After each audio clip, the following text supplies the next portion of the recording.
আমি cafe গুলাইলাম। Hello, দেখছিলাম আমার তো অবস্থা কি ভালো, তো মাথা নষ্ট হয়ে গেছে, নিয়ে কোন জায়গায় ঢুকলাম। আসসালামু আলাইকুম। আশা করি আপনারা সবাই ভালো আছেন। কামাল দুলাভাই আসছে, সে উপলক্ষে সব কাজিনরা আমরা একসাথে হব। এর আগেও দেখছেন ভাইয়া আসার পরে আমরা সবাই একসাথে হয়েছি। তো এবার গেলাম বনানীর তারকায়। আমার কাছে ঢোকার পর যে জিনিসটা ভালো লাগে, এদের ডেকোরেশনটা এত সুন্দর, মনে হচ্ছে আমি মোগল আমলে চলে গেছি। হ্যালো, দেখছিলাম মামা এটা এই ছবিটা ভালো লাগছে।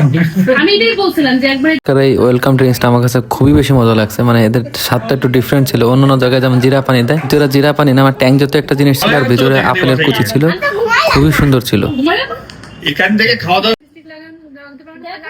খাইছি তো বাইরে খাই ফেলেছি।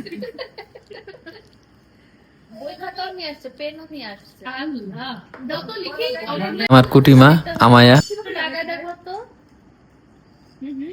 তিনটে আলু পরোটা স্যার, দুইটা গার্লিক নান, একটা তিনটে ডাল মাখানি, একটা রেশমি বাটার চিকেন আর সুইট লাচ্ছি। আমরা কাজিনরা সবসময় একসাথে হলে অনেক বেশি আড্ডা দেই, আর সময়টা এত দ্রুত চলে যায় আসলে বুঝতেই পারিনি। ওই দিন যেমন প্রায় 4 ঘন্টার মতো ছিলাম, কিন্তু মনে হচ্ছে যে আধা ঘন্টার মতো ছিলাম, এরকম সময়।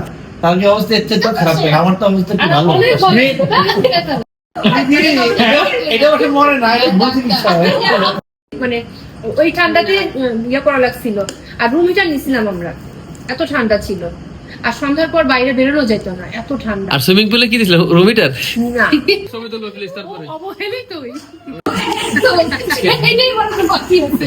কে মিছিল দেই তো আমরা একটা ডালের কথা বলি।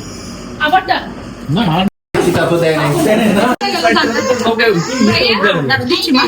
তার খাবারগুলোর মানে লুকটা যেরকম সুন্দর, মাশাল্লাহ ওদের টেস্টটাও অনেক ডিফারেন্ট, বাট যদিও অনেক বেশি এক্সপেন্সিভ।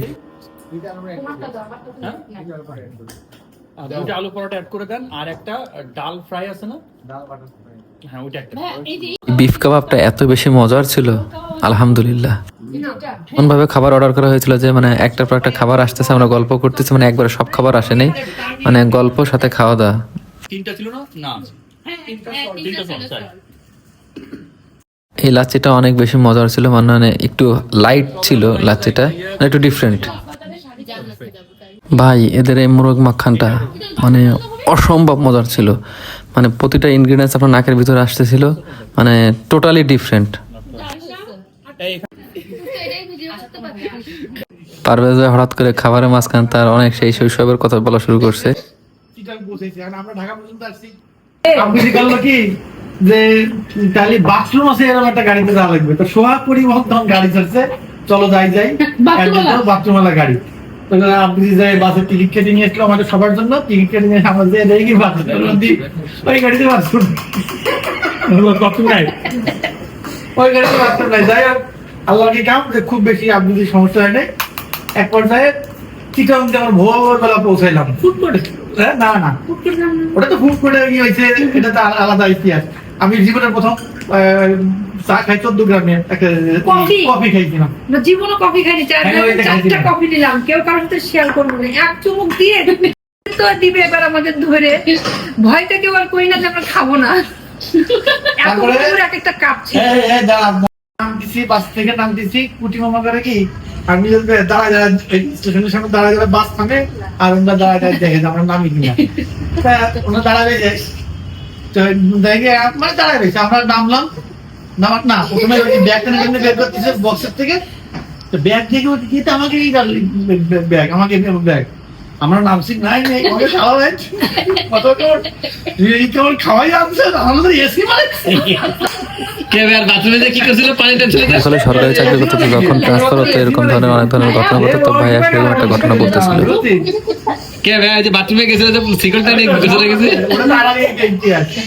এখন ওই জায়গা থেকে আমাদের আবার মালামাল ছাড়াইতে দেরি হবে, তারপরে যা লাগবে ট্রাকে করে নিয়ে যা লাগবে বাধ্যকর। ওই রেলওয়ের একটা ই ছিল, মিটিং হচ্ছিল বলে ওদের ই হচ্ছিল, ওই আব্দুলের সাথে পরিচয় ছিল। তো তোরা বলছে যে আপনারা স্টেশনের যে ই আছে, হোটেল আছে, এখানে আপনারা থাকেন, আর সকালবেলা আপনারা মালামাল ছাড়াই আপনারা চলে যান। আমরা ওই রাতে ছাড়াই টাড়াই করছি, রাত্রিবেলা গেছি। ওর মধ্যে আবার এরকম কমন, বুঝলি? কমন কিরকম? উপরে আর এই যে শিকল দিয়ে টান দিতে হয়। যে আমি মিরাজ ভাই কুটি মামা এই তিনজনে দিয়ে এক রুমে, আমি পাশে যে বসে ওটা দেখ, এটা কাউন্টার কাউন্টার কিউরিসিটি জাগলো, শিকলটা ধরে টান দিয়ে গম গম পানি পড়া শুরু হয়েছে। এখন দিয়ে পানি থামে, আসতে পেরে এসে আমি দাঁড়ায় বেরিয়ে রাস্তা ওইদিকে তো বাকি যাচ্ছে।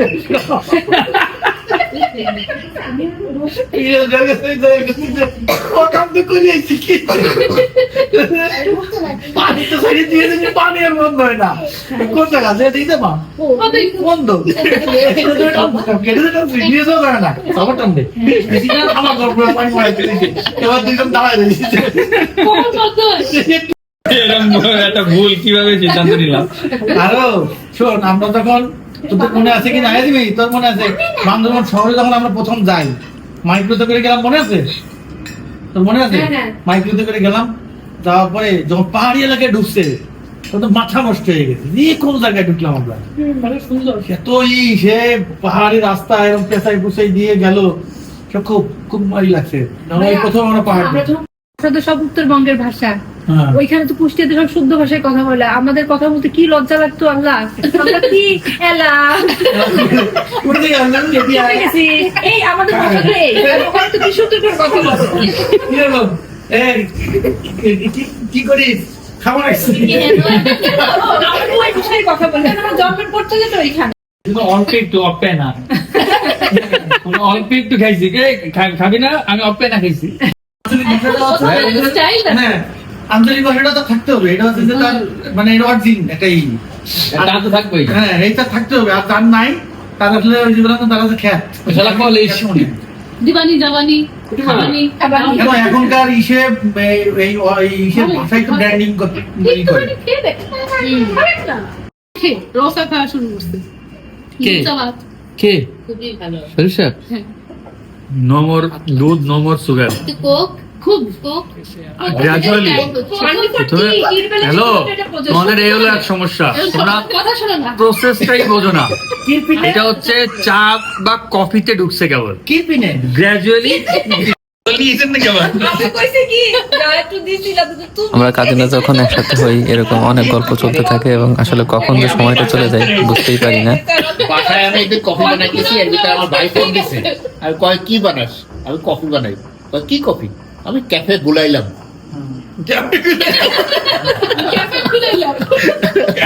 ক্যাফে গুলাইলাম মানে কফি রে ফসতে ফ্রেঞ্চ ল্যাঙ্গুয়েজে ক্যাফে বলে, সেটা ক্যাফে গুলাইলাম। দাদা দাদা কিছুক্ষণ চুপ করে আছে, এরপরে বলতেছে ও গরম পানিতে গুলাইছি সেই জন্য।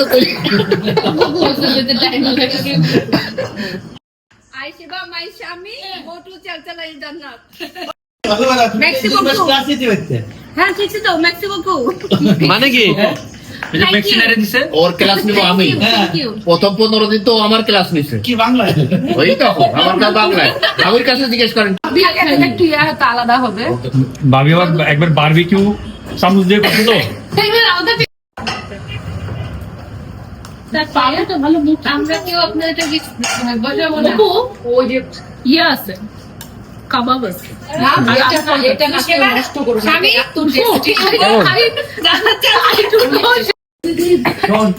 আমি যা বুঝলাম আমার আসলে এটাই অর্ডার করা উচিত ছিল। ব্যবহার শিখে রাখ, তার কিছু